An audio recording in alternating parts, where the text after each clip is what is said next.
അയച്ചിട്ടുമുണ്ട്. എന്തുകൊണ്ടത് തന്നില്ല? ഇവർക്ക് എന്തുകൊണ്ട് അത് പറ്റുന്നില്ല? ഞങ്ങൾ സാധാരണക്കാരാണ്. ഞങ്ങൾക്കുള്ള ലോണിനകത്ത് ഒരു ക്രമക്കേട് കണ്ട് അതിന് ബാങ്കിനോടെ ഞങ്ങൾക്ക് ചോദിക്കാൻ പറ്റും. ഇത്രയും രീതി ചോദിക്കാൻ എന്തോ ഞങ്ങൾ പൈസ കൊടുക്കത്തില്ലെന്ന് അവരോട് പറഞ്ഞില്ല. ഞങ്ങൾ അടയ്ക്കാനുള്ള പൈസ അടയ്ക്കാൻ തയ്യാറാണെന്ന് തന്നെ ഞങ്ങൾ പറഞ്ഞിട്ടുണ്ട്. അത് ഇതേ രീതിയിലുള്ള ക്രമക്കേടുകൾ കണ്ടെത്തത് ഇതിനകത്ത് ഞങ്ങളെ ചതിക്കപ്പെടാൻ വീണ്ടും ഇവർ ശ്രമിച്ചതും എന്താണെന്ന് അതിന് ശ്രമിച്ച ഉദ്യോഗസ്ഥർ പറയണമെന്നും അത് പറയിപ്പിച്ചിട്ടേ ഞങ്ങൾ ഇത് ചെയ്യത്തുള്ളൂ എന്നുള്ളതാണ് ഞങ്ങൾ പറയുന്നത്. ഞങ്ങൾ നല്ല രീതിയിൽ ജീവിച്ചുകൊണ്ടിരുന്ന കുടുംബത്തിന്റെ മൊത്തം താറുമാറാക്കി എന്റെ കൊച്ചിന്റെ കല്യാണം വരെ അതോടുകൂടി മുടങ്ങിപ്പോയി. ഞങ്ങൾക്ക് രസീത് തന്നാൽ, ഒരു രസീതെങ്കിലും തന്നാൽ ഞങ്ങളുടെ കയ്യിൽ അത് കാണും. ഞങ്ങൾ പിന്നെ മേടിക്കാതെ പോരുന്നത് മിസ്റ്റേക്കാണ്. നമസ്കാരം. 2 ദിവസങ്ങൾക്ക് മുൻപ് ഞങ്ങൾ ഈ വീട്ടിലെത്തിയിട്ടുണ്ടായിരുന്നു. ഞങ്ങൾ നിൽക്കുന്നത് നെടിയവിള സഹകരണ ബാങ്കുമായി ബന്ധപ്പെട്ട ഒരു അഴിമതി റിപ്പോർട്ട് ചെയ്തിട്ടുണ്ട്. അന്ന് നെടിയവിള 2019 നെടിയവിള സഹകരണ ബാങ്ക് ആയിരുന്നു. പിന്നീട് കേരള ബാങ്കായി മാറിയിരിക്കുന്ന ബാങ്കിന്റെ ജപ്തി നടപടിയുമായി ബന്ധപ്പെട്ട് ഞങ്ങളിവിടെ നെടിയവിള സ്വദേശിയായിട്ടുള്ള ദീപ എന്ന വ്യക്തിയെ കാണാൻ വന്നിട്ടുണ്ടായിരുന്നു. ഇന്ന് ഈ വീടിന്റെ ജപ്തി നടപടികൾ നടക്കുമ്പോൾ വളരെ പോലീസുമായി ഈ ബാങ്ക് അധികൃതർ ഇവിടെ എത്തി ഇവരെ ഈ വീട്ടിൽ നിന്നും ഇറങ്ങിപ്പോകണമെന്ന് ആവശ്യപ്പെട്ടിരിക്കുന്നു. ഏതായാലും വലിയ ഭീമമായ തുക ലോൺ അടവുമായി ബന്ധപ്പെട്ടാണ് ഇവർക്കിടയിലേക്ക് വന്നിരിക്കുന്നത്. ഏതായാലും ഈ ഗുരുതരമായ ചില ആരോപണങ്ങൾ ഇവർ പറയുന്നു. വീടിനകത്തേക്ക് കടന്നു കയറുന്നൊരു അവസരം കൂടി ഉണ്ടായി. ഏതായാലും ജപ്തി നടപടികൾ ഇപ്പോൾ നടന്നുകൊണ്ടിരിക്കുകയാണ്. ഇപ്പോൾ ഈ വീട്ടിൽ നിന്നും ഇവർക്ക് ഇറങ്ങാൻ പറ്റാത്ത സാഹചര്യമായിരിക്കുന്നു. കാരണം ഈ ജപ്തി നടപടിയിൽ ഇവർ ആരോപിച്ചിരുന്ന, അല്ലെങ്കിൽ ഈ ബാങ്ക് ആരോപിക്കുന്ന അത്രയും തുക ഇവർ അടയ്ക്കില്ല എന്ന് തന്നെയാണ് പറയുന്നത്. കാരണം ഇതുമായി ബന്ധപ്പെട്ട ചില വലിയ അഴിമതികളാണ് ഇവിടെ നടന്നിരിക്കുന്നത്. അതിന്റെ നേർക്കാഴ്ചകളിലേക്കാണ് പോകുന്നത്.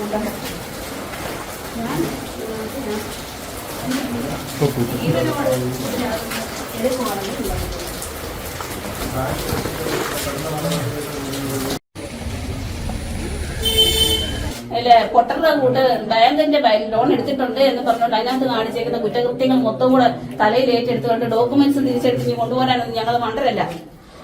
ഈ ഡോക്യുമെന്റ്സ് അവിടുന്ന് തിരിച്ചെടുത്ത് കഴിയുന്ന നിമിഷം ആ ബാങ്കുമായിട്ടുള്ള ബന്ധം വിച്ഛേദിച്ചാണ്. അപ്പോൾ അവിടെ ഞങ്ങൾ ഈ കേസും കൊണ്ട് പോയാൽ എവിടെ ചെന്ന് വിജയിക്കുന്നത്? ആരെതിരെ ഞങ്ങൾ കേസ് കൊടുക്കും? ശരിയല്ലേ? നിങ്ങൾ നിർബന്ധിക്കുന്നത് അതിനാണ് ഉണ്ണികൃഷ്ണപിള്ള മുതൽ അതിനാണ് നിർബന്ധിക്കുന്നത്.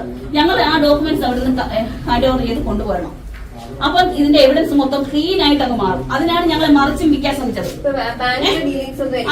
അതാണ് നടന്നേക്കുന്നത്. അല്ല, നിക്ക് അതാണ് നടന്നേക്കുന്നത്. അതാണ് നിങ്ങളും ചെയ്യാൻ വന്നേക്കുന്നത്. ഞങ്ങളെ ഇവിടെ നിന്ന് ഇറക്കി വിടുക, അല്ലെങ്കിൽ ഞങ്ങളെ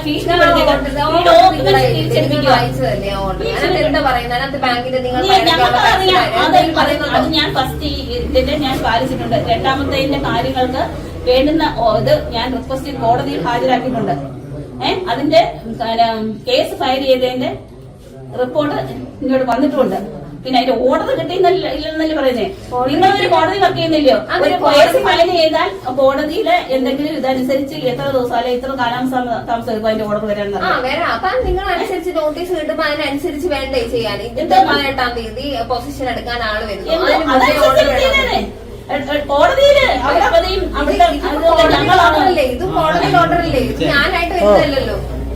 മുഖമൊക്കെ കുറിച്ചിരിക്കുക. അകത്ത് കയറി ഭയങ്കരമായിട്ട് ഞങ്ങളെ ഡിസ്റ്റർബ് ചെയ്തു, ശല്യം ചെയ്തു.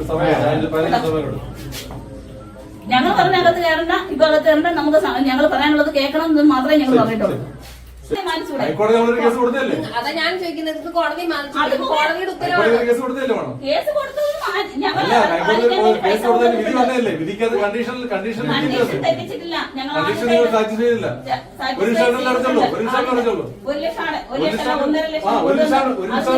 ഇത് നിങ്ങൾ ആ ഇൻസ്റ്റാൾമെന്റിലേക്ക് ആ ബാങ്ക് അക്കൗണ്ട് കാണിക്കും സാറേ. ഇൻസ്റ്റാൾമെന്റ് പിടിച്ചേക്കുന്ന കാണിക്കും സാറേ. ഞങ്ങളുടെ ലോൺ എമൗണ്ടിലേക്ക് ഇൻസ്റ്റാൾമെന്റ് പിടിച്ചേക്കുന്ന കാണിക്കും. വളരെ വൃത്തിയായിട്ട് വ്യക്തമായി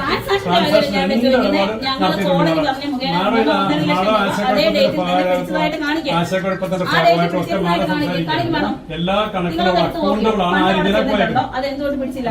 അതൊക്കെ എനിക്ക് അറിയേണ്ട കാര്യമില്ല. ബാങ്കുകാർ ഏത് തോന്നി മാസം നിങ്ങളാണ് ലോൺ എടുത്തത്. നിങ്ങൾക്ക് ബാങ്കിനെതിരെ എന്തെങ്കിലും കംപ്ലൈന്റ് ഉണ്ടെങ്കിൽ നിങ്ങൾ കോടതി പോയി നിങ്ങളാണ് അത് പ്രൂവ് ചെയ്യേണ്ടത്.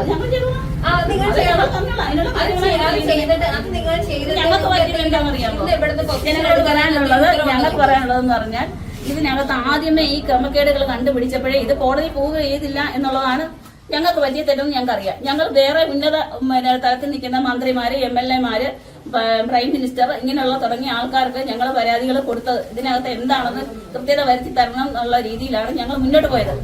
അതിനുള്ള ഇത് മറുപടി കിട്ടുമെന്നുള്ള പ്രതീക്ഷയിലാണ് ഞങ്ങൾ വെയിറ്റ് ചെയ്തിരുന്നത്. അല്ലാതെ ഈ ബാങ്കിനെ ഞങ്ങൾ ഒരിക്കലും സമൂഹത്തിൽ ബാങ്ക് പണിലാണെന്ന് വരുത്തി തീർക്കാൻ ഞങ്ങൾ ശ്രമിക്കാതിരുന്നതാണോ ഞങ്ങൾ ചെയ്ത തെറ്റ്? നേരത്തെ ഇത് ചെയ്യാമായിരുന്നു, ആദ്യം തന്നെ ചെയ്യാമായിരുന്നു. ഒന്ന് കേൾക്കട്ടെ, 2019 10-ാം മാസം എടുത്ത ലോൺ 25 ലക്ഷം രൂപയുടെ ലോണാണ്. ഇപ്പോൾ 68 മാസം ഉണ്ടാകാവുന്ന ശരാശരി പലിശ പോലും EMI വളർന്നിരുന്നില്ല. മാഡം എടുത്ത തുകയും അടച്ച തുകയും വ്യക്തമായിട്ട് ബാങ്കിൽ കണക്കിൽ സ്വയം സംസാരിക്കുന്നതാണ്. മാഡം ഈ പറയുന്ന രീതിയിൽ 18 ലക്ഷം രൂപ 15 ലക്ഷം രൂപ അക്കൗണ്ടിൽ അടച്ചെന്ന് പറഞ്ഞാൽ നമുക്ക് തെളിവില്ല, ഒന്നുമേ ഇല്ല. 15 ലക്ഷം രൂപ അടച്ചെന്ന് പറഞ്ഞു. അത് പൈസ അടച്ചിട്ടുണ്ട്. പൈസ അടച്ചതിന്റെ കാര്യം മാത്രമല്ല കാര്യം ഞാൻ പറഞ്ഞിട്ടുള്ളത്. ഞാൻ പറഞ്ഞത് ഞങ്ങൾക്കുള്ള പേരിൽ മറ്റൊരു ലോണ് അത്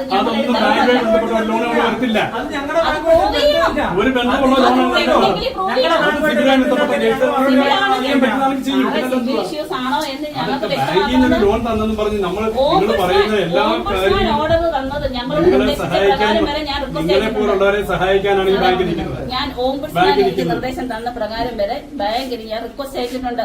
ഇത് ടെക്നിക്കൽ എറർ ആണോ സിവിൽ ഇഷ്യൂസ് ആണോ എന്ന് ഞങ്ങൾക്ക് വ്യക്തമാക്കണമെന്ന്. എന്നിട്ട് 2 മാസം കഴിഞ്ഞിട്ട് അതിനുള്ള എക്സ്പ്ലനേഷൻ ഇതുവരെ തന്നിട്ടില്ല. ബാങ്കിനോട് ചോദിക്കാനാണ് ഞങ്ങളോട് പറഞ്ഞത്. ബാങ്കിന് റിക്വസ്റ്റ് അയക്കാനാണ് ഓംബുഡ്സ്മാൻ പറഞ്ഞത്. ഇവരുടെ ഓംബുഡ്സ്മാൻ അത് പറഞ്ഞേക്കുന്നത് അയച്ചിട്ടുമുണ്ട്. അതിന്റെ അക്നോളജ്മെന്റ് കാർഡ് എന്റെ കയ്യിൽ ഇരിപ്പുണ്ട്, വേണമെങ്കിൽ അത് കാണിക്കാം. അയച്ചിട്ടുമുണ്ട്. എന്തുകൊണ്ട് അത് തന്നില്ല? ഇവർക്ക് എന്തുകൊണ്ട് അത് പറ്റുന്നില്ല? ഞങ്ങൾ സാധാരണക്കാരാണ്. ഞങ്ങൾക്കുള്ള ലോണിനകത്ത് ഒരു ക്രമക്കേട് കണ്ട് അതിന് ബാങ്കിനോടെ ഞങ്ങൾക്ക് ചോദിക്കാൻ പറ്റും. ഞങ്ങൾ ഏത് ബാങ്കിലാണോ ലോണിന് പോയി ആ ബാങ്കിനോടെ ചോദിക്കാൻ പറ്റത്തുള്ളൂ. അല്ലാതെ ഞങ്ങൾ ചെന്നിട്ട് ഞങ്ങൾക്ക് അറിയത്തില്ല എവിടെ ചെന്നാൽ ഇത് ചോദിക്കണമെന്ന്, അല്ലെങ്കിൽ ഇവർ പറഞ്ഞു തരണം ഇന്ന തലത്തിൽ പോയി ചോദിക്കാൻ. ഇതൊന്നും അവരെ ചെയ്യുന്നില്ല. ഇതിന് വേണ്ടുന്ന രീതി ഞങ്ങൾ ചോദിക്കുന്ന ചോദ്യങ്ങൾക്ക് ഒരു ഉത്തരം തരുന്നില്ല. അവരുടെ ഫണ്ട് പിരിച്ചെടുക്കുക, അല്ലെങ്കിൽ ഞങ്ങൾ ഫണ്ട് ക്രമക്കേട് വരുത്തി അടയ്ക്കുന്നത് ക്രമക്കേട് വരുത്തി അതിനകത്ത് രസീതില്ല തെളിവില്ല എന്ന് പറഞ്ഞുകൊണ്ട് ഞങ്ങളെ 4 വന്ന് ഇതുപോലെ ഇപ്പൊ കയ്യേറ്റം വരെയായി. ഇതാണ് ചെയ്തുകൊണ്ടിരിക്കുന്നത്. ഇത്രയും രീതി ചോദിക്കാൻ എന്തോ ഞങ്ങൾ പൈസ കൊടുക്കത്തില്ലെന്ന് അവരോട് പറഞ്ഞിട്ടില്ല. ഞങ്ങൾ അടയ്ക്കാനുള്ള പൈസ അടയ്ക്കാൻ തയ്യാറാണെന്ന് തന്നെ ഞങ്ങൾ പറഞ്ഞിട്ടുണ്ട്. അത് ഇതേ രീതിയിലുള്ള ക്രമക്കേടുകൾ കണ്ടെത്തത് ഇതിനകത്ത് ഞങ്ങളെ ചതിക്കപ്പെടാൻ വീണ്ടും ഇവർ ശ്രമിച്ചതും എന്താണെന്ന് അതിന് ശ്രമിച്ച ഉദ്യോഗസ്ഥർ പറയണമെന്നും അത് പറയിപ്പിച്ചിട്ടേ ഞങ്ങൾ ഇനി ചെയ്യത്തുള്ളൂ എന്നുള്ളതാണ് ഞങ്ങൾ പറയുന്നത്. അല്ലാതെ ഇതിനകത്ത് പൈസ ഞങ്ങൾ അടയ്ക്കത്തില്ല. ഞങ്ങൾക്ക് ഇനി കാലാവധി കിടപ്പുണ്ട്, വർഷങ്ങൾ കിടപ്പുണ്ട്. ഇനി അവർക്കൊരു വ്യൂ കിട്ടാൻ വേണ്ടി അവർക്ക് പറയുന്നതിനകത്തൊരു കൃത്യമായ ഒരു എല്ലാവരും മണ്ടരാണോ? നമ്മൾ ലോൺ ഞങ്ങൾ ലോൺ തന്നിട്ടില്ല. നിങ്ങൾ ലോൺ തന്നിട്ടില്ലെന്ന് പറഞ്ഞിട്ടില്ല. നിങ്ങളുടെ ലോൺ ഞാൻ അടയ്ക്കത്തില്ലെന്ന് പറഞ്ഞിട്ടില്ല. ഡ്രോപ്പായി എന്തുകൊണ്ട് അടയ്ക്കുന്നതിനകത്ത് അടവ് തെറ്റിയത് എവിടെ തൊട്ടാണെന്നുള്ളത് ഞാൻ വ്യക്തമാക്കി ഇവരോട് കൊടുത്തിട്ടുണ്ട്. മൊറട്ടോറിയം സമയത്ത് ഞങ്ങളെ മൊറട്ടോറിയത്തിനകത്ത് അകപ്പെടുത്തി ഇവര് കള്ള മൊറട്ടോറിയം ഞങ്ങൾക്ക് നടപ്പാക്കി എന്നും പറഞ്ഞുകൊണ്ട് 18 മാസം വെച്ചിട്ട് ഇവിടെ 2019 തന്ന ലോണിൽ 2021 വന്ന് ബോർഡ് പട്ടിച്ച് നോട്ടീസ് അടിച്ച് പത്രത്തിലും കൊടുത്ത് ഞങ്ങളെ വീട് ജപ്തി ചെയ്തെന്ന് പറഞ്ഞുകൊണ്ട് ഞങ്ങളെ ഇൻസൾട്ട് ചെയ്ത് സമൂഹത്തിന്റെ മുന്നിൽ. ഞങ്ങൾ നല്ല രീതിയിൽ ജീവിച്ചുകൊണ്ടിരുന്ന കുടുംബത്തിന്റെ മൊത്തം താറുമാറാക്കി. എന്റെ കൊച്ചിന്റെ കല്യാണം വരെ അതോടുകൂടി മുടങ്ങിപ്പോയി കേട്ടോ. അത്രയും തകർച്ച അനുഭവിച്ചുകൊണ്ടിരുന്നിടത്ത് ഇനി ഇതെന്താണെന്ന് വ്യക്തമാക്കാതെ ഞാൻ കൊണ്ടുചെന്ന് പിന്നെയും പൈസ ഓരോ രീതിയിലും പറയുമ്പോൾ കൊണ്ട് കൊടുക്കുന്നത്. ഇപ്പോഴും കൊണ്ടുചെന്ന് 1.5 ലക്ഷം രൂപ ഇവര് കോടതിയിൽ നിയമം പ്രകാരം മേടിച്ചു 2 ലോൺ പാസ്സാകുന്ന വേറെ ഇവർക്ക് ബന്ധമില്ല. എന്നെങ്കിലും ഈ 2 ലോണും ആക്റ്റീവാണ് സാർ മാഡം. ഈ 2 ലോണും ആക്റ്റീവാണ്. ആ ലോൺ കഴിഞ്ഞ 6 മാസം വരെ പെൻഡിംഗ് ഇല്ലാതെ അടച്ചും പോകുന്നുണ്ട്. ഞങ്ങൾ എടുത്തിട്ടില്ല. എടുത്ത എമൗണ്ട് 25 ലക്ഷം. അതെ, അത് ഞങ്ങൾക്ക് ഒരു അക്കൗണ്ടിലും ഞങ്ങൾക്ക് ക്രെഡിറ്റ് ആയിട്ടില്ല. ഓക്കെ, അപ്പൊ അടച്ച് 15 ലക്ഷം അടച്ചിട്ടുണ്ടായിരുന്നോ? 15 ലക്ഷം രൂപയോളം ഞങ്ങൾ ഇവിടെ കൊടുത്തിട്ടുണ്ട്. അതിന് രസീത് ഇല്ലെന്നാണ് അവർ പറയുന്നത്. രസീത് തന്നില്ല. രേഖകളില്ലേ? അടച്ചതിന്റെ രേഖ ഇതിനകത്ത് സിസ്റ്റത്തിൽ അപ്ലോഡ് ചെയ്തേക്കുന്നത് എവിടൊക്കെയോ 2-3 തവണ അടച്ചേക്കുന്നത് 2.5 ലക്ഷം ഉൾക്കൊള്ളിച്ചിട്ടുണ്ട്. അത്രയും കാലയളവിൽ ഇത് പെൻഡിംഗ് ആയിട്ടുണ്ടെങ്കിൽ 2019 മുതൽ ഇത്രയും കാലയളവിൽ ഞങ്ങൾ 2.5 ലക്ഷം അടച്ചിട്ടുള്ളൂ. ഇത് പെൻഡിംഗ് ആയിട്ടുണ്ടെങ്കിൽ എന്തുകൊണ്ട് 2019 മുതൽ 3 മാസം കഴിയുമ്പോൾ തൊട്ട് നിയമ നടപടികൾ വരണം? ഞങ്ങൾ 3 മാസേ പൈസ അടച്ചിട്ടുള്ളെങ്കിൽ അത് കഴിഞ്ഞ് ഇങ്ങോട്ട് 6 മാസം പെൻഡിംഗ് ആകുമ്പോഴെങ്കിലും നിയമ നടപടി വരണം. എന്തുകൊണ്ട്? അതായത് ഈ 15 ലക്ഷം രൂപ അടയ്ക്കുന്ന സമയത്ത് ഇത് നെടിയവിള കേരള ബാങ്ക് തന്നെ അല്ല, നമ്മൾ ലോൺ എടുക്കുന്ന സമയത്ത് കോപ്പറേറ്റീവ് ബാങ്കാണ്. പിന്നീട് അവരെ ലയിച്ച് കേരള ബാങ്കിലോട്ട് അപ്പൊ അപ്പോഴാണ് ഈ സിസ്റ്റം അപ്ഡേഷന്റെ അപ്ഡേഷനും ഒക്കെ പറഞ്ഞ് ഞങ്ങളുടെ ബുക്ക് പതിച്ചു തരായിരുന്നത്. ഒരു തവണ അടയ്ക്കുമ്പോൾ പോലും ഞങ്ങളുടെ EMI ഇവര് അടച്ചതിന്റെ രസീത് ഞങ്ങൾക്ക് തന്നിട്ടില്ല. ഞങ്ങളെ ബോധ്യപ്പെടുത്തിയിട്ടില്ല ഇങ്ങനെ ഒരു രസീതുണ്ട്. ബുക്ക് മാത്രം പതിപ്പിക്കാനേ ഫ്രണ്ട് ഓഫീസിൽ കൊണ്ടുചെന്ന് ബുക്ക് മാത്രം പതിപ്പിക്കാനേ പറഞ്ഞിട്ടുള്ളൂ. അല്ലല്ല, അവിടെ ഇരുന്ന സകല സ്റ്റാഫുകൾ അന്നത്തെ മാറി. മാനേജർ മാറി, ഈ മഞ്ജു എന്ന് പറയുന്ന ആള് മാറി, അനിൽകുമാർ എന്ന് പറയുന്ന ആള് മാറി. പിന്നെ ഞങ്ങൾ അന്നത്തെ കാര്യം അവരോട് ചോദിക്കാൻ പറ്റത്തില്ല. പിന്നെ ഇരിക്കുന്ന ബാങ്ക് ഉദ്യോഗസ്ഥർക്കൊന്നും ഇതൊന്നും ഞങ്ങൾക്ക് അറിയത്തില്ലെന്ന് പറഞ്ഞാണ് അവർ ഒഴിയുന്നത്. ഈ പൈസ കൊണ്ട് ചെല്ലുന്ന കാലയളവ്, അതായത് ഈ കോവിഡ് പീരീഡ് കഴിയുന്നിടം വരെ ഈ മൊറട്ടോറിയം നടപ്പാക്കി എന്ന് പറഞ്ഞ് ഞങ്ങളെ കബളിപ്പിക്കുന്നിടം വരെ ഇരുന്ന സ്റ്റാഫുകൾ മൊത്തം അത് കഴിഞ്ഞപ്പോൾ മാറി. ആരുമില്ല ഇത് ശരിയാണ് എന്ന് പറയും. പിന്നെ ആരോട് ഞങ്ങൾ ഞാൻ ചോദിക്കണം? ഞങ്ങൾക്ക് രസീത് തന്നാൽ, ഒരു രസീതെങ്കിലും തന്നാൽ ഞങ്ങളുടെ കയ്യിൽ അത് കാണും. ഞങ്ങൾ പിന്നെ മേടിക്കാതെ പോരുന്നത് മിസ്റ്റേക്കാണ്. അത് ഈ ഡോക്യുമെന്റ്സ് ഞങ്ങളെ കൊണ്ട് നിർബന്ധിച്ചെടുപ്പിക്കാൻ ശ്രമിക്കുന്നതിന് ഇത്രയും രീതിയിലുള്ള കാര്യങ്ങൾ നടത്തുന്നതിന്റെ ഉദ്ദേശം എന്ന് പറഞ്ഞാൽ ഇവരുടെ കയ്യിലിരിക്കുന്ന ഡോക്യുമെന്റ്സ് ഞങ്ങൾ തിരിച്ചെടുത്ത് കഴിയുമ്പോൾ ഇതിനകത്ത് കുറ്റകൃത്യമൊക്കെ രക്ഷപ്പെടാൻ പറ്റും. ഡോക്യുമെന്റ്സ് അവിടെ ഇരുന്നാലേ ഞങ്ങൾ ഇത് കേസിന് പോകത്തുള്ളൂ. അതിനാണ് ഈ 2021 മുതൽ ഈ ജപ്തി നടപടി എന്ന് പറഞ്ഞുകൊണ്ട്, സമയം അല്ലാഞ്ഞിടക്കം പോലും ജപ്തി നടപടി എന്ന് പറഞ്ഞുകൊണ്ട് വന്നിട്ട് ഈ നാടകം നടത്തിക്കൊണ്ടിരിക്കുന്നത്. അടയ്ക്കാനാണെങ്കിൽ എന്തെല്ലാം ഓപ്ഷൻസ് ഉണ്ട് സാറേ, മാഡം? എന്തെല്ലാം ഓപ്ഷൻസ് ഉണ്ട്? അങ്ങനെ അന്നേ അടയ്ക്കാൻ ഉള്ളതാണെങ്കിൽ ഇത്രത്തോളം തുക ആവുന്നതിന് മുമ്പേ ഞങ്ങളെ കൂടി ഇതേപോലെ അടപ്പിക്കായിരുന്നല്ലോ അന്ന്. ഓക്കെ, ശരിക്കും ഒടുവിൽ ഇപ്പോൾ ഒരു ആശ്വാസകരമായിട്ടുള്ളൊരു വാർത്ത ഇവർക്ക്, ഈ കുടുംബത്തിന് ലഭിച്ചിരിക്കുകയാണ്. ദീപ ചേച്ചിയുടെ കുടുംബത്തിനെ ഇന്ന് ഈ വീട്ടിൽ നിന്ന് ഇറങ്ങേണ്ട ഒരു സാഹചര്യമായിരുന്നു. അതെ, ബാങ്കുകാർ ഞങ്ങളെ ഇന്ന് ഇറക്കി വിടുമെന്ന് പറഞ്ഞു വന്ന് ഇവിടെ ദേഹോപദ്രവം വരെ ചെയ്ത ഒരു സാഹചര്യത്തിൽ വിസ്മയ ന്യൂസും വന്ന് ഞങ്ങളെ എന്തായാലും ആ ഒരു കടമ്പയിൽ നിന്ന്. അല്ല, ഏത് രീതിയിലാണ് ദേഹോപദ്രവം? ഞങ്ങൾ പറഞ്ഞു ഇതുപോലെ ഞങ്ങൾ പൈസ അടച്ചോളാം, പക്ഷെ ഇങ്ങനെ ഞങ്ങൾക്ക് ഒരുപാട് ഇതിനകത്ത് ക്രമക്കേടുകളുണ്ട്, ഞങ്ങൾ അറിയാത്ത ലോണുകൾ വന്നിട്ടുണ്ട്, പിന്നെ ഞങ്ങൾ അറിയാതെ ലോൺ പുതുക്കി വെച്ചിട്ടുണ്ട്, ഇതെല്ലാം ഞങ്ങൾക്ക് വ്യക്തമായ തെളിവുകളുള്ളതാ. ഞങ്ങൾ അതൊന്ന് ലീഗലി മൂവ് ചെയ്ത് അത് സത്യസന്ധത അറിഞ്ഞതിന് ശേഷം ബാക്കി പൈസ ഞങ്ങൾ ഒരുമിച്ച് കൊണ്ടുവന്ന് അടച്ച് എത്ര രൂപയാണെങ്കിലും അടച്ചോളാം, അതുവരെ ഞങ്ങൾക്ക് സാവകാശം വേണം എന്ന് പറഞ്ഞ് ഇങ്ങനെ തപ്പിച്ചോണ്ടിരിക്കുക. അപ്പൊ ഈ അതിനകത്തുനിന്ന് വന്ന ഒരു ഉദ്യോഗസ്ഥൻ പൂട്ടാൻ പോവുക, പുറത്തിറങ്ങുന്നു പറഞ്ഞുകൊണ്ട് എന്നെ മകനോട് ഇറങ്ങണമെന്ന് പറഞ്ഞുകൊണ്ട് അവന്റെ ദേഹത്ത് ഉപദ്രവം ഏൽപ്പിച്ച്, മുഖത്തടിച്ച് ഇടിച്ച് അവൻ എതിർത്തപ്പോ പിടിച്ചു വലിച്ചിട്ട് അവനെ ഇടിച്ചപ്പോ അവന് പിടിച്ചു തള്ളി. അങ്ങനെ ദേഹോപദ്രവമായിരുന്നു. പിന്നെ ഞങ്ങളെല്ലാം അങ്ങോട്ടും കയ്യാങ്കളിയായി. പിന്നെ അപ്പം പിന്നെ മറ്റുള്ളവരെല്ലാം കൂടെ പിടിച്ചു മാറ്റി, രണ്ടുപേരെയും പിടിച്ചു മാറ്റി. ഇങ്ങനെ ആ സാഹചര്യത്തിൽ നിൽക്കുമ്പോഴാണ് വിസ്മയ ന്യൂസ് മറ്റു ചാനലുകാരും എല്ലാം അറിഞ്ഞിട്ട് ഓടി വന്ന്. പിന്നെ അവരൊക്കെ കൂടെ വന്നപ്പോഴത്തേക്ക് എന്തായാലും ബാങ്കുകാർക്ക് ഒരു അതുവരെ അവർ വലിയ രീതിയിൽ ദേഹോപദ്രവം ചെയ്യുമായിരുന്നു. അതെ, ദേഹോപദ്രവം തന്നെ ചെയ്യും. എന്റെ കുഞ്ഞിനെ നല്ല രീതിയിൽ ഉപദ്രവിക്കാനുള്ള ശ്രമമായിരുന്നു അതിൽ വന്ന ഒരു ഉദ്യോഗസ്ഥൻ. അതിനായിട്ട് തന്നെ അയാൾ വന്നത് ഇതിലാണ്. ആദ്യമേ ഇങ്ങോട്ട് കയറി വന്നപ്പോൾ തന്നെ സംസാരിച്ചോണ്ട് വന്നു. പോലീസുകാരെ പിന്നെ ഇവര് വിളിച്ചതാണ് പോലീസുകാരെ. ശരിക്കും കേരള ബാങ്കില്, അതായത് സഹകരണ ബാങ്ക് ആയിരിക്കുന്ന സമയത്ത് 2018 19 കേരള ബാങ്ക്. അന്ന് ഞങ്ങൾ ലോൺ എടുക്കാൻ ചെല്ലുമ്പോൾ കോഓപ്പറേറ്റീവ് ബാങ്ക് ആയിരുന്നു 19. പിന്നെ കേരള ബാങ്കായി നെടിയവിള ശാഖ, കേരള ബാങ്ക് നെടിയവിള ശാഖ. അപ്പൊ 18 വയസ്സുള്ള ഒരു കുട്ടിക്ക് അന്ന് എഡ്യൂക്കേഷൻ ലോൺ എന്ന് പറഞ്ഞു കൊടുത്തത് പ്രോപ്പർട്ടി ഡോക്യുമെന്റ്സ് വെച്ചിട്ട് വിദ്യാഭ്യാസ ലോൺ തരാമെന്ന് പറഞ്ഞുകൊണ്ടാണ് ഞങ്ങളെ പറ്റിക്കുന്നത്. ഇത് ചെയ്തു വന്നപ്പം പ്രോപ്പർട്ടി വെച്ചുള്ള സാധാ എല്ലാവർക്കും കൊടുക്കുന്ന രീതിയിലുള്ള. 15 ലക്ഷം രൂപ അടച്ചു എന്ന് അന്ന് ഞങ്ങളോട് പറഞ്ഞിട്ടുണ്ടായിരുന്നു. ഞങ്ങൾ പൈസ കണ്ടിന്യൂ ആയിട്ട് അടച്ചുകൊണ്ടിരിക്കുകയാണ്, EMI എല്ലാം അടച്ചുകൊണ്ടിരിക്കുകയാണ് കൃത്യമായിട്ട്. പിന്നെ അത് കൂടാതെ ഞങ്ങൾ കൂടുതൽ തുക ഇത് പെട്ടെന്ന് ക്ലോസ് ചെയ്യാൻ വേണ്ടി കൊണ്ട് അടയ്ക്കുന്നുണ്ടായിരുന്നു. ഇതിലൊന്നും രേഖകളില്ല. ഇതിലില്ല, രേഖ തന്നില്ല എന്ന് പറഞ്ഞാൽ ഞങ്ങൾ വാങ്ങിക്കാതെ പോരുന്നതല്ല, ചോദിക്കാതെയും പോരുന്നതല്ല. എന്നോട് ആദ്യം തന്നെ ഫസ്റ്റ് EMI അടയ്ക്കാൻ ചെന്നപ്പോൾ എന്നോട് പറഞ്ഞത് കൗണ്ടറിൽ കൊടുത്തിട്ട് ബുക്ക് പതിപ്പിച്ച് കൊണ്ടുപോരണേന്ന് പറഞ്ഞ് ബുക്ക് മാത്രമേ എൻ്റെ കയ്യിൽ തിരിച്ചു തന്നിട്ടുള്ളൂ. എൻ്റെ കയ്യിൽ നിന്ന് ചെക്ക് ലീഫും ഈ സ്ലിപ്പ്, അവരുടെ ഒരു എന്താണ് അതിന് പറയുന്നത്, വിഡ്രോ സ്ലിപ്പ് ഇത് എഴുതി മേടിച്ച് ഒപ്പ് ഇടിച്ചിട്ട് എന്നോട് പറഞ്ഞു ഇത് ഈ ബുക്കും കൂടെ കൗണ്ടറിലോട്ട് കൊടുക്കാൻ പറഞ്ഞു. അങ്ങനെ ഞാൻ കൊടുത്തു കഴിഞ്ഞപ്പോൾ എൻ്റെ അത് മേശയുടെ ഡ്രോയിൽ വെച്ചിട്ട് ബുക്ക് മാത്രം തന്നിട്ടാണ് പറഞ്ഞ് ഫ്രണ്ടിൽ ഇരിക്കുന്ന ആളിൻ്റെ കൈ കൊണ്ട് കൊടുത്ത് ബുക്ക് പതിച്ചുകൊണ്ട് പോകണമായിരുന്നു. ഒരു പ്രാവശ്യം പോലും ഫസ്റ്റ് ടൈം പോലും എനിക്ക് അങ്ങനെ ഒരു രസീത് തന്നില്ല. ലോൺ അടച്ചു കഴിയുമ്പോൾ ഇങ്ങനെ ഒരു രസീത് കിട്ടുമെന്ന് എനിക്കറിയത്തില്ല. ബാക്കിയെല്ലാം നമ്മളിപ്പോൾ പൈസ വിഡ്രോ ചെയ്യാൻ ചെല്ലുമ്പോഴും എങ്ങോട്ടെങ്കിലും നമ്മൾ ട്രാൻസ്ഫർ ചെയ്യാൻ ചെല്ലുമ്പോഴും ഒക്കെ നമ്മൾ തിരിച്ചു കൊടുക്കുന്നതിന് തന്നെ നമുക്ക് എക്സ്പീരിയൻസ് ഉണ്ട്. നിങ്ങൾ ഇത്തരത്തിൽ നിങ്ങളുടെ സ്ലിപ്പുകൾ തരാതായും അതോടൊപ്പം പിന്നെ കോവിഡ് വന്നു അല്ലെ, ഇതിനൊക്കെ ശേഷങ്ങളിൽ നിങ്ങൾക്കുണ്ടായിരുന്ന അടവുകൾ ഇപ്പൊ ഇത്രയും വർഷത്തിന് ശേഷം ഇപ്പോൾ എത്ര രൂപയിൽ എത്തി നിൽക്കുന്നു? ഇനി അടയ്ക്കാനുള്ളത് 45 ലക്ഷം രൂപയില്. അതായത് 25 ലക്ഷം രൂപ എന്നുള്ളത് 45 ലക്ഷം രൂപ. ഇന്ന് അവര് വന്നപ്പോ ഞങ്ങളോട് 46 എന്ന് പറഞ്ഞു. 46. ഓക്കെ, അപ്പൊ 25 ലക്ഷം രൂപ എന്നുള്ളത് ഇവർ 15 ലക്ഷം രൂപ അടച്ചതിന്റെ തെളിവുകളില്ല. ഇതിനിടയ്ക്ക് 1.5 ലക്ഷം രൂപ കോവിഡ് സമയത്ത് കൊണ്ട് അടച്ചിരുന്നല്ലേ? അതെ. ഓക്കെ, ആ പൈസകളുടെ ഒന്നും യാതൊരുവിധ രേഖകളും 1.5 ലക്ഷം അല്ല അടച്ചത്. ആദ്യം 1 ലക്ഷം, പിന്നെ ആ 1 ലക്ഷം ഞങ്ങൾ കൊണ്ട് കൊടുത്തത് രേഖപ്പെടുത്തിയിട്ടുണ്ട്. പിന്നെ 1.5 ലക്ഷം കൈ കൊടുത്തത് രേഖപ്പെടുത്തിയിട്ടില്ല.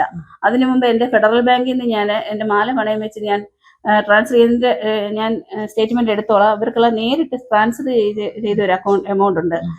പിന്നെ തെളിവുകളില്ല. അതുകൂടാതെ ഞാൻ എന്റെ ചെക്ക് ലീഫ് മുഖേന മാറി. ഇതിനിടയിൽ 4ഓളം മാനേജേഴ്സ് മാറി മാറി വന്നിട്ടുണ്ടായിരുന്നു. 4 മാനേജർമാർ മാറി വന്ന് ഇതിപ്പം ഇന്ന് വന്ന ആള് 5ാമത്തേതാണ്. ആദ്യമായിട്ടാണ് ഇവിടെ. അപ്പോ ഇത്രയും നാളിനിടയ്ക്ക്, അതായത് ഈ ബ്രാഞ്ചിൽ 5ഓളം മാനേജേഴ്സ് മാറി വന്നു. ഇതിനിടയ്ക്ക് ഈ കേരള ബാങ്കിലേക്ക് ഇത് മൈഗ്രേറ്റ് ചെയ്തു. ഇത് രണ്ടും, അതായത് സഹകരണ ബാങ്ക് എന്നുള്ളത് പിന്നീട് കേരള ബാങ്കായിട്ട് മാറി അല്ലേ? ബാങ്കായിട്ട് മാറി. ഇതിനിടയിൽ നടന്ന ചില സിസ്റ്റം വേരിയേഷനിലും അതുപോലെ സിസ്റ്റത്തിന്റെ അപ്ഡേഷൻസും ഒക്കെ നടക്കുമ്പോൾ ഉണ്ടാകുന്ന ചില തിരിമറികൾ തന്നെയാണ് ഇപ്പോൾ ഇത്തരത്തിൽ വലിയ രീതിയിലുള്ള ഒരു സാമ്പത്തിക ബാധ്യതയിലേക്ക് ഈ കുടുംബത്തെ എത്തിച്ചിരുന്നത്. ഇന്ന് ഈ കുടുംബം ഇവിടെ നിന്നും ഇറങ്ങേണ്ട ഒരു സാഹചര്യം ഉണ്ടായിരുന്നു. മാധ്യമങ്ങളുടെ കൃത്യമായ ഇടപെടൽ, അതോടൊപ്പം തന്നെ ഇവർക്ക് വലിയ രീതിയിലുള്ള ആക്രമണം. ഞങ്ങൾ ഇവരെ തുടരെ ഈ വരുന്ന വഴിയിലെല്ലാം ഞങ്ങൾ ഇവരെ ഫോൺ വിളിക്കുന്നുണ്ടായിരുന്നു. ഈ ഫോൺ വിളിക്കുന്ന സമയങ്ങളിലൊക്കെ വലിയ രീതിയിലുള്ള അലർന്ന നിലവിളികളും അല്ലെങ്കിൽ ഒച്ചപ്പാടും ബഹളം ഒക്കെ തന്നെ കേട്ടുകൊണ്ടാണ് വളരെ ടെൻഷനോടുകൂടി തന്നെയാണ് ഞങ്ങൾ എത്തിയത്. പക്ഷേ ഞങ്ങളുടെ കൃത്യമായ ഇടപെടൽ കൊണ്ട് തന്നെ ഇവർക്ക് ഇന്ന് ഇവിടെ കയറി കിടക്കാനൊരു സാഹചര്യം ഉണ്ടായിരിക്കുന്നു. ഏതായാലും ഒരു ആശ്വാസകരമായിട്ടുള്ള വാർത്ത എന്ന് നമുക്ക് പറയാമെങ്കിലും ഇപ്പോൾ അവർ കോടതിയുമായി ബന്ധപ്പെട്ടാണല്ലോ. ഇപ്പൊ എന്താണ് നമ്മുടെ ആശ്വാസം? ഞങ്ങള് നേരത്തെ ഹൈക്കോടതിയിൽ ഒരു ഇത് കൊടുത്തായിരുന്നു, സമയം വാങ്ങിക്കാൻ വേണ്ടി. ഞങ്ങൾ കാരണം ഇതിന്റെ തെളിവുകളുടെ അടിസ്ഥാനത്തിൽ ഏത് രീതിയിൽ ലീഗലി പോകണം എന്നുള്ളത് ഞങ്ങൾ അന്വേഷിക്കാനുള്ള ഉന്നത തലങ്ങളിൽ അയച്ചേക്കുന്ന റിപ്പോർട്ട് പ്രകാരം പോകാന്നുള്ള രീതിയിൽ ഞങ്ങൾ വെയിറ്റ് ചെയ്ത് നിൽക്കുമായിരുന്നു. അപ്പൊ ഇവര് ഞങ്ങളെ എവിഷന്റെ ഭാഗമായിട്ട് കഴിഞ്ഞ മാർച്ചിൽ വന്നപ്പം ഞങ്ങൾ സമയം നീട്ടി കിട്ടാൻ വേണ്ടി ഹൈക്കോടതിയിൽ കേസ് ഫയൽ ഇതാക്കി കൊടുത്തു. അപ്പൊ അവരിന്ന് ഞങ്ങൾക്ക് വിധി വരുന്നതിന് മുമ്പ് തന്നെ ഇവരെ അറിയിച്ചപ്പോൾ ഇവര് കോടതിയിൽ ഞങ്ങൾക്ക് 18 ലക്ഷം രൂപ പലിശ കെടുക്കളായിട്ട് അടയ്ക്കാനുള്ള ഒരു ഓർഡർ വാങ്ങിച്ചെടുത്തിട്ട് ഞങ്ങളോട് ഫസ്റ്റ് EMI അടയ്ക്കുന്നതിന്റെ കാര്യത്തിന് ഞങ്ങൾക്ക് പിന്നെ ഓർഡർ വന്നു കഴിഞ്ഞപ്പോൾ ഞങ്ങൾ വണ്ടി കൊടുത്ത് കാശ് മേടിച്ചിട്ട് ഈ പൈസ ഞാൻ കൊണ്ടു കൊടുത്തു. പക്ഷെ ഇവർ ആ പൈസ എന്റെ സേവിങ്സിൽ തന്നെ ഇട്ടേക്കുവാണ്. നിലവിൽ ഇന്ന് എന്താണ് അവർ പറഞ്ഞത്? ഇന്ന് അവർ പറയുന്നത് അത് ഞങ്ങൾ കൃത്യമായിട്ട് പാലിച്ചില്ല, അതുകൊണ്ട് ഞങ്ങൾ ഇറങ്ങി കൊടുക്കണം എന്നാണ് പറയുന്നത്. ഈ 18 ലക്ഷം രൂപ പലിശ അടച്ചു തീർക്കാനുള്ള ഇവര് കോടതി മുഖേന തന്ന ഇത് ഞങ്ങൾ കൃത്യമായിട്ട് അടയ്ക്കുന്നില്ല. അതുകൊണ്ട് നിങ്ങളുടെ സാമ്പത്തിക ഭദ്രതയും നിങ്ങളുടെ കുടുംബാന്തരീക്ഷമൊക്കെ വെച്ചിട്ട് അത്യാവശ്യം നമുക്ക് അടയ്ക്കാനുള്ള ഒരു ഫെസിലിറ്റീസ് ഒക്കെ ഉണ്ട്. ഫെസിലിറ്റീസ് ഇനി നമുക്ക് പ്രോപ്പർട്ടീസും മറ്റും സെയിൽ ചെയ്തിട്ടേ പറ്റത്തുള്ളൂ.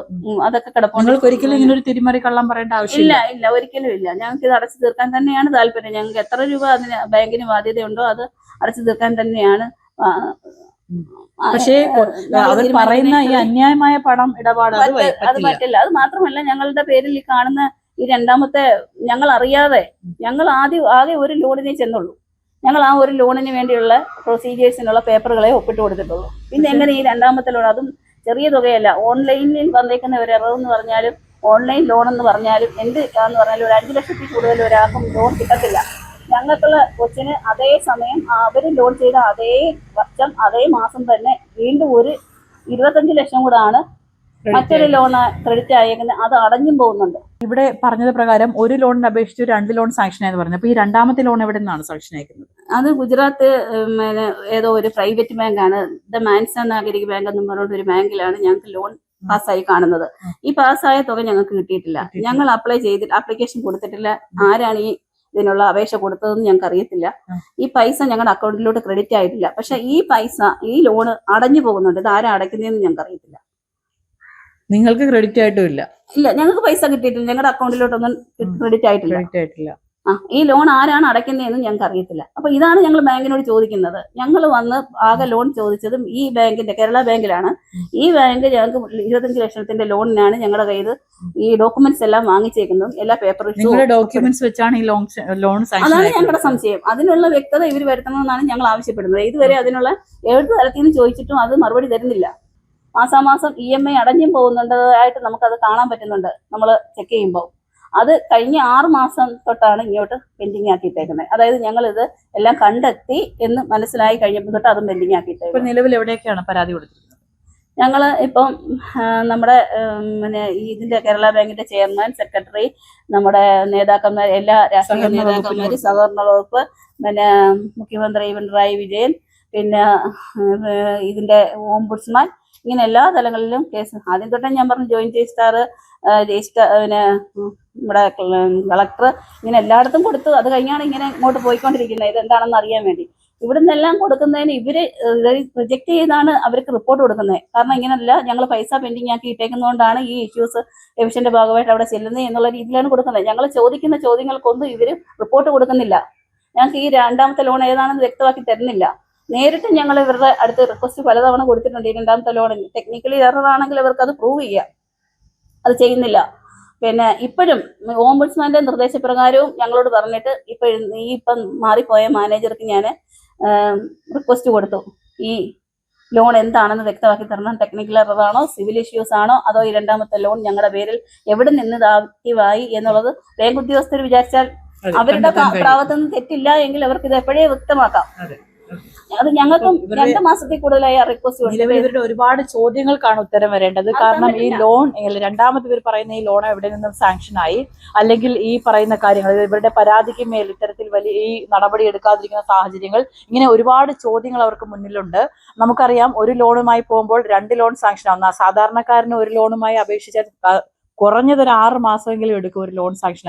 ആ സാഹചര്യത്തിലാണ് ഒരു ലോണിന് അപ്ലൈ ചെയ്തപ്പോൾ 2 ലോൺ സാങ്ഷൻ. ഇത്തരം ചോദ്യങ്ങൾക്കാണ് ഉത്തരം കണ്ടെത്തേണ്ടത്. ക്യാമറമാൻ അൻഷാദിനൊപ്പം ബിൽവൻ ഡിസ്മേ ന്യൂസ്.